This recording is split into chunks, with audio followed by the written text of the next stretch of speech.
भोकरदन तालुक्यातील जायचादेव येथील चक्रधर स्वामी महायात्रेला दांडी पौर्णिमेपासून सुरुवात होत आहे। इतर विविध जिल्ह्यातून पदयात्रा व दिंड्यांना सुरुवात होत आहे।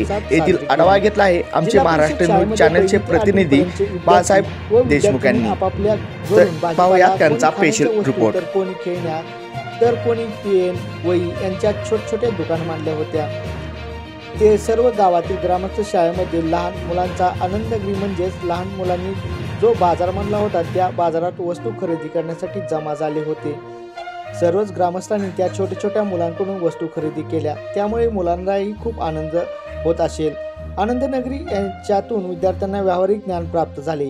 कोणती वस्तू किती रुपयाला विकायची व किती वस्तू आपण विकल्या याचा मुलांना आनंद झाला होता।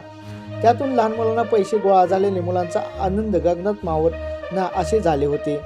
आनंद नगरी भरण्याचे कारण मुलांना व्यावहारिक ज्ञान प्राप्त होते, जसे की बेरीज, वजाबाकी, भागाकार, गुणाकार यांसारख्या गणिताच्या प्रक्रिया मुलांना शिकवण्यासाठी सोप्या जातात। आनंद नगरी साजरी करण्यासाठी गोळवाडी जिल्हा परिषद शाळेच्या मुख्याध्यापिका शशिकला पगार, PK मॅडम, आहेर मॅडम, काळे मॅडम, पगार मॅडम, चव्हाण, अळंजकर हे शिक्षक उपस्थित होते। गावातील सर्व ग्रामस्थ, महिला, तरुण मंडळी लहान मुलांना आनंदनगरी बघण्यासाठी मोठ्या संख्येने उपस्थित होते।